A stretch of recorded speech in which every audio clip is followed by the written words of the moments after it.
Hello बच्चों, जैसा कि आप सभी जानते हैं कि कल के वीडियो में हम बिंदु आवेश के कारण वैद्युत क्षेत्र की तीव्रता और गॉस के अनुप्रयोग का एक टॉपिक एक नियम के बारे में हम पढ़े थे।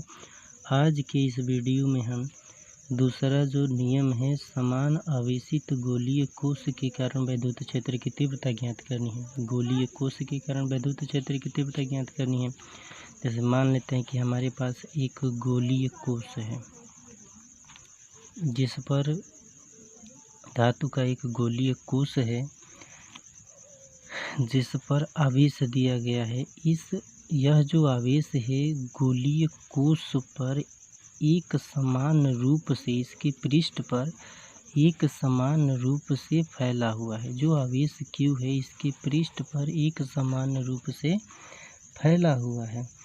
तो इसके कारण जो गोलीय कोश होता है, गोलीय कोश के कारण वैद्युत क्षेत्र की तीव्रता ज्ञात करनी है। अब गोलीय कोश के कारण वैद्युत क्षेत्र की तीव्रता हम 3 तरीके से ज्ञात कर सकते हैं। 3 तरीके से। पहला कि यह गोलीय कोश के बाहर वैद्युत क्षेत्र की तीव्रता कितना होगा, गोलीय कोश के अंदर वैद्युत क्षेत्र की तीव्रता कितना होगा, और गोलीय कोश के पृष्ठ पर वैद्युत क्षेत्र की तीव्रता कितना होगा। यानी गोलीय कोश के कारण वैद्युत क्षेत्र की तीव्रता को हम 3 तरह से ज्ञात कर सकते हैं। यानी पहला गोलीय कोश के बाहर वैद्युत क्षेत्र की तीव्रता कितना होगा। दूसरा, गोलीय कोश के अंदर वैद्युत क्षेत्र की तीव्रता कितना होगा। तीसरा, गोलीय पृष्ठ पर वैद्युत क्षेत्र की तीव्रता कितना होगा। मान लेते हैं कि इससे बिंदु O से स्मॉल r दूरी पर एक हम गॉसियन पृष्ठ खींचते हैं। स्मॉल r दूरी पर एक क्या करते हैं, गॉसियन पृष्ठ खींचते हैं। यानी इससे स्मॉल r दूरी पर, यहाँ से यहाँ स्मॉल r दूरी पर, यानी बिंदु P पर वैद्युत क्षेत्र की तीव्रता क्या करनी है, ज्ञात करनी है। बिंदु P पर वैद्युत क्षेत्र की तीव्रता, ये गोलीय कोश के बाहर वैद्युत क्षेत्र की तीव्रता एक तरीका। दूसरा जो तरीका है, गोलीय कोश के अंदर वैद्युत क्षेत्र की तीव्रता, गोलीय कोश के अंदर वैद्युत क्षेत्र की तीव्रता ज्ञात करना है। ठीक, तो मान लेते हैं यहाँ से यहाँ तक की जो दूरी है स्मॉल r, बिंदु P है, इससे जो इसका जो पृष्ठीय क्षेत्रफल है dA वेक्टर होगा ना, dA वेक्टर। यहाँ से यहाँ तक की जो हम दूरी ले लेते हैं स्मॉल r ले लेते हैं। ठीक, ये वाला आपका गॉसियन पृष्ठ है।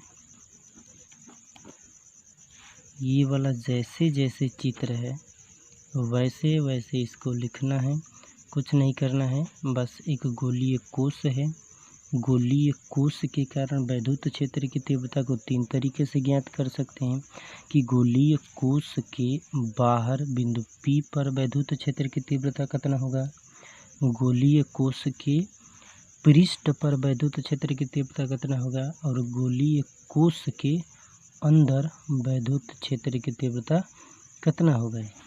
ठीक, हम यहाँ पर चित्र हम बना दिए हैं।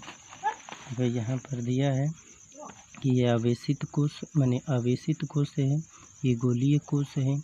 इसके चारों ओर पृष्ठ पर जो आवेश है एक समान रूप से फैला हुआ है। जो धन आवेश है Q एक समान रूप से फैला हुआ है। बिंदु O से स्मॉल r दूरी पर बिंदु P से होते हुए एक काल्पनिक गॉसियन पृष्ठ खींचते हैं और बिंदु P से जो वैद्युत क्षेत्र और dA जो कि एक ही दिशा में है, स्मॉल r त्रिज्या से बाहर की तरफ है, एक ही दिशा में है। तो जो इसका जो वैद्युत क्षेत्र का जो परिमाण होगा वो उसका होगा समान होगा, बराबर होगा। जब बराबर होगा तो समानांतर होंगे, समानांतर होगा तो जो इसका एंगल होगा 0 होगा। ठीक, तो 3 तरीके से हम ज्ञात करेंगे। पहला, गोलीय कोश के बाहर वैद्युत क्षेत्र की तीव्रता कितना होगा, गोलीय कोश के अंदर वैद्युत क्षेत्र की तीव्रता कितना होगा और गोलीय कोश के पृष्ठ पर वैद्युत क्षेत्र की तीव्रता कितना होगा। यहाँ पर हम लिख दिए हैं, यहाँ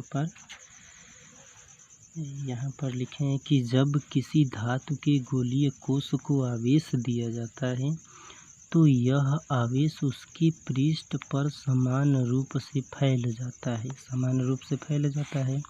इसके गोलीय कोश के इसके कारण लिख देंगे यहाँ पर, इसके कारण गोलीय कोश के बाहर, गोलीय कोश के पृष्ठ पर तथा गोलीय कोश के अंदर वैद्युत क्षेत्र की तीव्रता ज्ञात करनी है। तो वैद्युत क्षेत्र की तीव्रता ज्ञात करनी है, इसका मतलब कि ई ज्ञात करना है।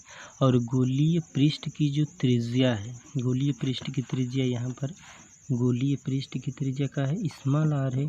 ये वाला तो काल्पनिक गॉसियन पृष्ठ की त्रिज्या स्मॉल आर है, ये वो गोलीय पृष्ठ की त्रिज्या कैपिटल आर है। और इसका जो पृष्ठीय आवेश घनत्व छोटा सिग्मा है। पृष्ठीय आवेश घनत्व का मतलब का, पृष्ठीय आवेश घनत्व का मतलब यह हुआ कि जब किसी वस्तु को आवेश दिया जाता है तो यह आवेश उसके पृष्ठीय क्षेत्रफल पर समान रूप से फैल जाता है, वही कहलाता है पृष्ठीय आवेश घनत्व। इसे छोटा सिग्मा से प्रदर्शित करते हैं। तो इसका तीन कंडीशन में हम इसका वैद्युत क्षेत्र की तीव्रता ज्ञात करेंगे। पहला जो आपका कंडीशन है वैद्युत यानी गोलीय कोश के बाहर बिंदु P पर वैद्युत क्षेत्र की तीव्रता कितना होगा। तो यहाँ पर बिंदु P पर वैद्युत क्षेत्र की तीव्रता यानी पहला कंडीशन गोलीय कोश के बाहर विद्युत क्षेत्र की तीव्रता ज्ञात करना है। गोलीय कोश के बाहर विद्युत क्षेत्र की तीव्रता ज्ञात करने के लिए स्मॉल आर त्रिज्या का एक गॉसियन पृष्ठ खींचते हैं और उसके छोटे से भाग यानी छोटा सा भाग ये वाला,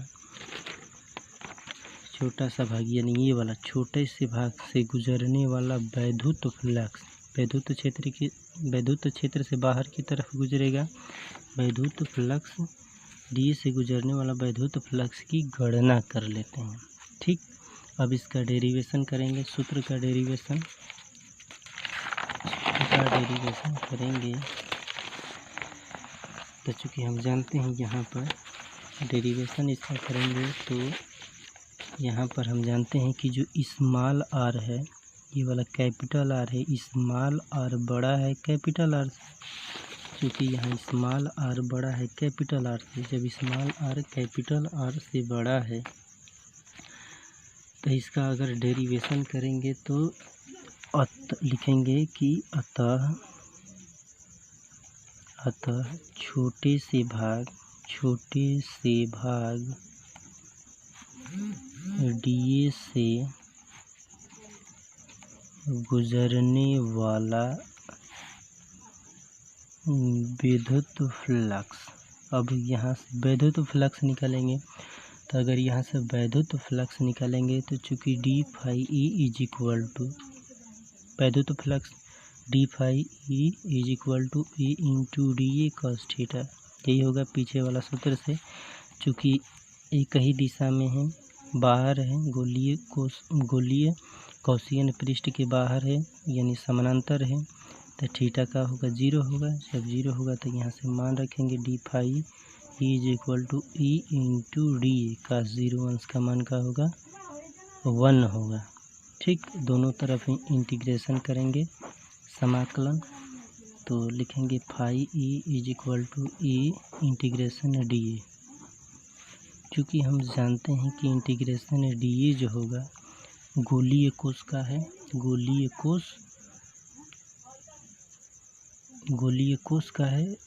कोश वृत्त के समान है, गोला है। जब गोला है तो पृष्ठीय क्षेत्रफल का होता है, गोले का पृष्ठीय क्षेत्रफल होता है 4 पाई आर स्क्वायर। एक सूत्र और हम जानते हैं कि phi E is equal to होता है क्यू अपान एप्सिलॉन 0। मान रखो, यहाँ पर मान रखेंगे क्यू अपान एप्सिलॉन 0।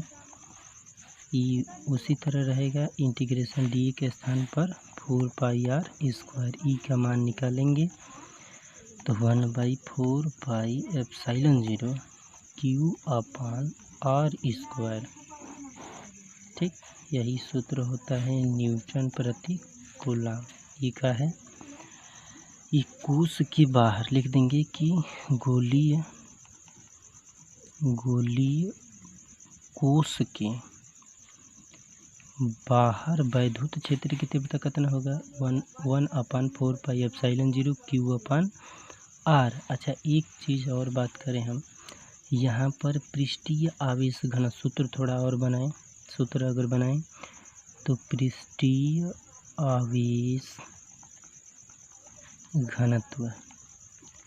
आवेश घनत्व का मतलब कि छोटा सिग्मा का सूत्र होता है Q/A।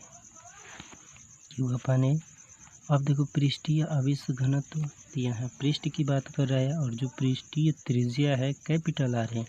तो चूँकि हम यहाँ मान रखेंगे गोले का जो क्षेत्रफल होता है, पृष्ठीय क्षेत्रफल होगा 4πR²। ठीक, 4πR², स्मॉल r² नहीं है, कैपिटल R² है। ठीक, अब मान यहाँ पर रख दो। अगर मान लो यहाँ से निकालेंगे, यहाँ से Q अगर निकालेंगे तो तिर्यक गुणा करेंगे 4πR² छोटा सिग्मा। अगर मान लेते हैं यहाँ पर रखते हैं E बराबर, तो 1/4πε0 Q के स्थान पर 4πR² छोटा सिग्मा। अब बटा में कितना होगा R², 4π से 4π कट जाएगा, तो आएगा आपका सूत्र कितना होगा, छोटा sigma upon ε0 capital R² upon small r²।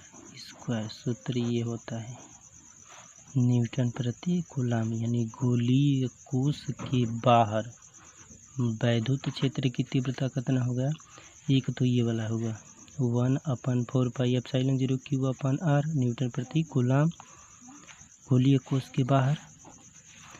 सूत्र और थोड़ा बनाएंगे तो पृष्ठीय आवेश घनत्व का सूत्र इतना होता है, गोलीय पृष्ठ की जो त्रिज्या है इस कैपिटल R है, तो यहाँ कैपिटल R रखेंगे, सूत्र बनाएंगे, तिर्यक गुणा करेंगे इससे इसमें, Q का मान निकालेंगे, Q का जो मान इसमें इस पर रखेंगे 4π से 4π कट जाएगा, सूत्र ये बन जाएगा छोटा sigma upon ε0 capital R² upon small r²। ठीक, अब जो पहला कंडीशन हुआ गोलीय कोश के बाहर वैद्युत क्षेत्र की तीव्रता, अब दूसरा है गोलीय कोश के पृष्ठ पर वैद्युत क्षेत्र की तीव्रता। अब गोलीय कोश के पृष्ठ पर वैद्युत क्षेत्र की तीव्रता अगर पूछेगा तो गोलीय कोश के पृष्ठ पर जो वैद्युत क्षेत्र, ये वाला वैद्युत क्षेत्र पूछेगा गोलीय कोश के पृष्ठ पर, तो जितना त्रिज्या ये वाला होगा उतना ही त्रिज्या ये वाला होगा। दोनों त्रिज्या आपस में क्या है, बराबर होगा। दोनों त्रिज्या आपस में क्या होगा, बराबर होगा। बाहर की बात नहीं कर रहा है, यहाँ से ये वाला बाहर की बात नहीं कर रहा है, अंदर यानी इस पृष्ठ की बात कर रहा है। ठीक ना, इस वाले पृष्ठ की बात कर रहा है, तो इसका मतलब कि जितना स्मॉल r होगा उतना ही कैपिटल R होगा। तो सिंपल सा तरीका है, मान रख देंगे, यहाँ पर मान रखेंगे तो ये बराबर 1/4πε0 Q/r, यानी स्मॉल r के स्थान पर कैपिटल R रखे हैं, स्मॉल r के स्थान पर कैपिटल R रखे हैं यहाँ पर। और थोड़ा सूत्र बनाएंगे, तो चूँकि हम पीछे के सूत्र अभी लिखे हैं Q बराबर 4π कैपिटल R² छोटा सिग्मा, ये वाला सूत्र पीछे लिखे हैं अभी डेरिवेशन में। अब इस Q के स्थान पर इतना हम रखें, तो जब रखेंगे 1/4πε0, ठीक, Q के स्थान पर इतना रखेंगे 4π कैपिटल R² छोटा सिग्मा अपान कैपिटल R²। ठीक, इससे ये वाला कटेगा, इससे ये वाला कटेगा, सूत्र आ जाएगा कितना, छोटा सिग्मा अपान ε0।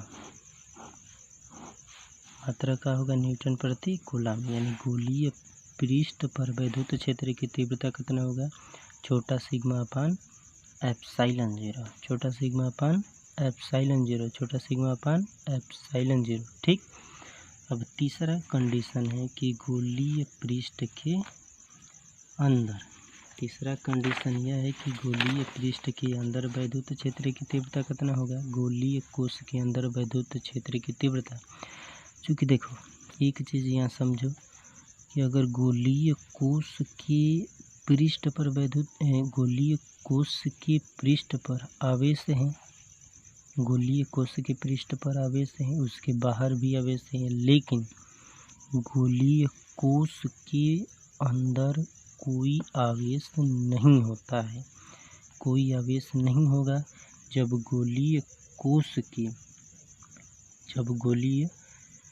कोश को जब हम आवेश दिया जाता है तो जो यह आवेश होता है, जब गोलीय कोश को आवेश दिया जाता है तो यह आवेश इसके पृष्ठ पर फैल जाता है।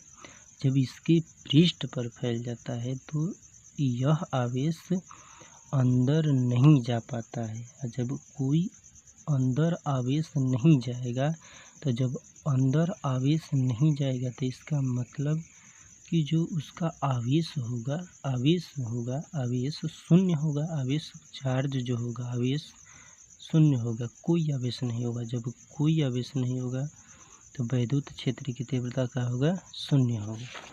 यहाँ पर लिखें कि जब किसी गोलीय कोश को आवेश दिया जाता है तो संपूर्ण आवेश उसके पृष्ठ पर चले जाते हैं। कोश के यानी गोलीय कोश के अंदर कोई आवेश नहीं होता है, अतः गोलीय कोश के अंदर वैद्युत क्षेत्र की तीव्रता शून्य होती है। कोई आवेश नहीं होगा, कोई आवेश नहीं होगा तो Q का होगा जीरो। जब Q जीरो होगा तो अगर मान इसमें रखेंगे 1/4 पाई एप्सिलॉन जीरो में, इसमें E बराबर 1/4 पाई एप्सिलॉन जीरो Q अपान R स्क्वायर में अगर मान रखेंगे यहाँ पर जीरो, तो ये पूरा पार्ट का हो जाएगा जीरो, यानी E का मान का होगा जीरो। ठीक। बस ये वाला याद रखना कि गोलीय पृष्ठ के बाहर वैद्युत क्षेत्र की तीव्रता कितना होता है, गोलीय पृष्ठ के अंदर वैद्युत क्षेत्र की तीव्रता कितना होता है, और गोलीय पृष्ठ पर वैद्युत क्षेत्र की तीव्रता कितना होता है। बस आज के वीडियो में बस इतना ही। धन्यवाद।